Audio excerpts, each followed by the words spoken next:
Hey everybody, what's up, what's new, and what's going on? We are back at the 2013 Li-Ning Ryerson Open. Of course, this used to be the Ryerson Open, and now it's sponsored by Li-Ning, so they added this name Li-Ning to it. And so far, they've been doing a really good job, and so far, a lot of matches have been extremely close, extremely intense, and here we have yet another one. This time, it is going to be the men's doubles semifinals matchup on, well, if you've been watching the last video, it's in the opposite end of the draw. In the last video, I featured, who was it?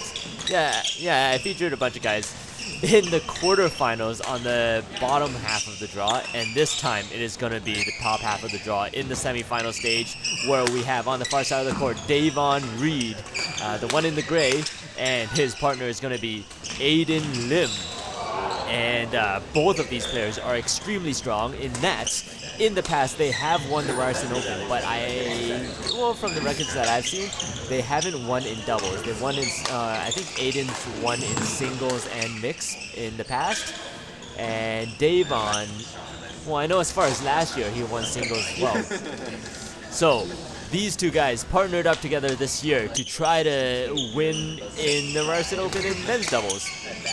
But they are up against a monumental task because they are going up against Andika Yong on the right, or on the near side of the court in the all-black outfit, and his partner is going to be Nicky Aung, formerly Nicky Johnson or Nicky something. But anyway, it seems like at every tournament he kind of changes his name a little bit. But today he's going to be Nicky Aung. And these two guys, I can't say enough about them. I featured both of them previously in, I think, a bunch of other videos. I know I've had Andika on quite a few videos already. Nicky, I'm pretty sure I featured him in one or two videos, but anyway. These two are extremely talented players, amongst the top in Canada. Andika, I know when he was playing tournaments, he was regularly a top 10 in the national rankings in men's doubles. But in, say, the past couple years or so, he hasn't really been that active in the tournament circuit, so his ranking is probably nowhere right now. But at the same time, he is a coach at Mandarin, and so is Nicky Aung. Both of these guys are coaches at probably one of the top clubs in Canada. So that's a testament to how well they play and how good they actually are. Yeah, so Nicky Aung, of course, judging by his shirt, he is from Myanmar, and, well, from what I recall in the previous videos when I did a bit of research on him, he has won, I think he's a Myanmar national champion on multiple occasions, and he's also won or done really well in quite a few international tournaments as well, especially, and being that he's from Asia, winning tournaments in Asia is not an easy feat to do.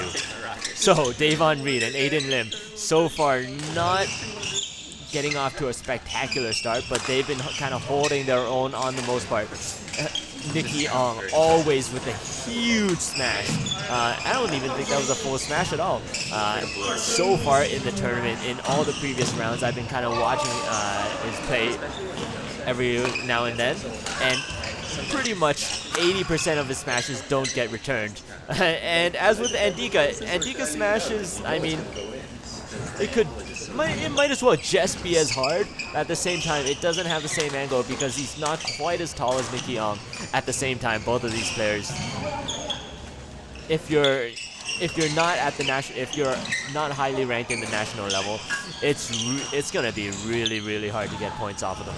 As we can see now, Dayvon Reid and Aiden Lim, great players on their own part, but at the same time, when you're going against, well, a former Andika, who's a former top junior Indonesian badminton player, and Nicky Aung, who's a, former Myanmar national champion, you're going to have your hands full. You're going to have to do all you can. You're going to have to essentially play your perfect game to even get close to these guys. And you can see Dayvon going for the huge smash, setting up his partner, doing really well to earn himself that point.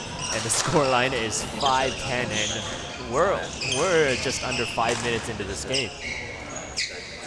So the scoreline dictates it all. Aiden Lim and Dayvon Reid really trying their hardest to see what they can do to get a few points. You can see Andika and Nicky already kind of relaxing just a little bit. They know that if they play well, they're going to win this game. They know they have the talent. They know they have the history. They know they have the tournament winnings.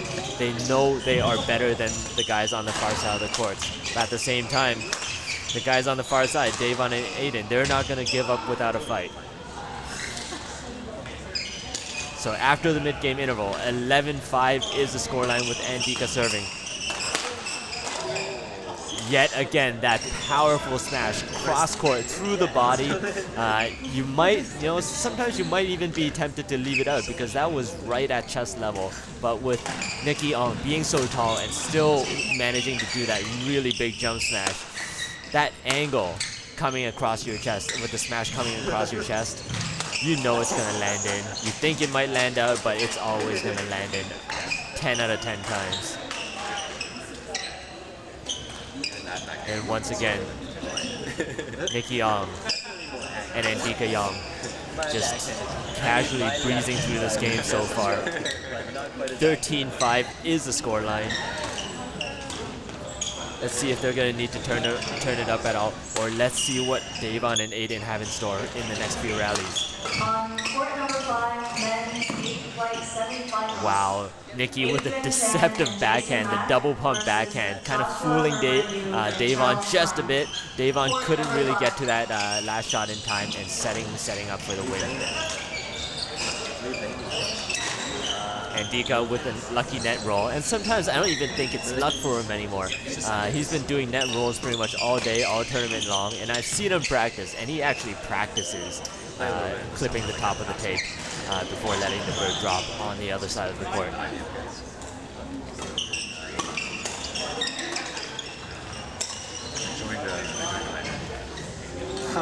Nicky with a very casual service return, giving up the point, and now the scoreline is 7-15.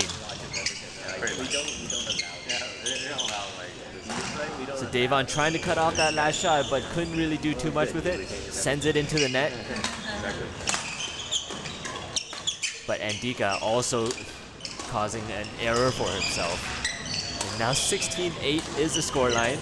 You can see that both Dayvon and Aiden have their chances to earn points every now and then, but they're just not frequent enough for them to really make any sort of an impact on this first game so far.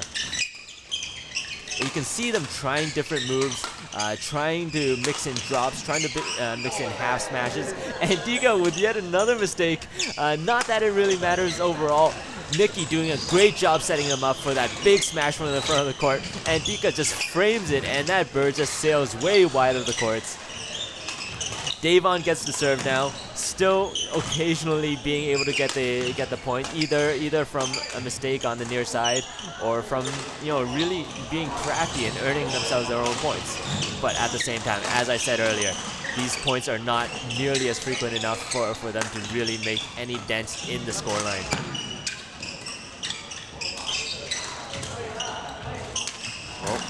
Aiden really going for way too much there, sending that bird just way wide to the left side, maybe 2 or 3 feet out. So you can see how desperate they're getting when it comes to trying to make the right shots, trying to hit the winners. And that's always the case when you're playing against someone who's so much better, who's almost guaranteed a win at any given time. You kind of force yourself to try a little bit harder, try to go for the lines, or try to go for shots that are a little bit tighter, a little bit more risky, and as a result of that, you kind of, if the risk you take don't pay off, then you end up losing a lot more points than you end up winning, and hence the scoreline right now. Huge jump smash, setting up his partner Nicky. And Nicky finishes it off so casually. 19-12 is the scoreline, and you can see exactly, basically Andika and Nicky are doing whatever they want to win the points, whether it be attacking or playing a control game or whether just playing a net game. They find their ways to win points. They find their ways to win easy points against people who are actually really good in the Canadian badminton scene. So once again, the huge jump smash by Nicky, sending him to set points. Dayvon trying to defend it against that, but didn't even get a rack into it. And that's a testament to how good that smash is. Semifinals. Once again, the little casual lift, just taking it a little bit long of the court. And once again, they have to win their last, well, set point, and to which they do. 21-14 is the scoreline. Off we go to the second set.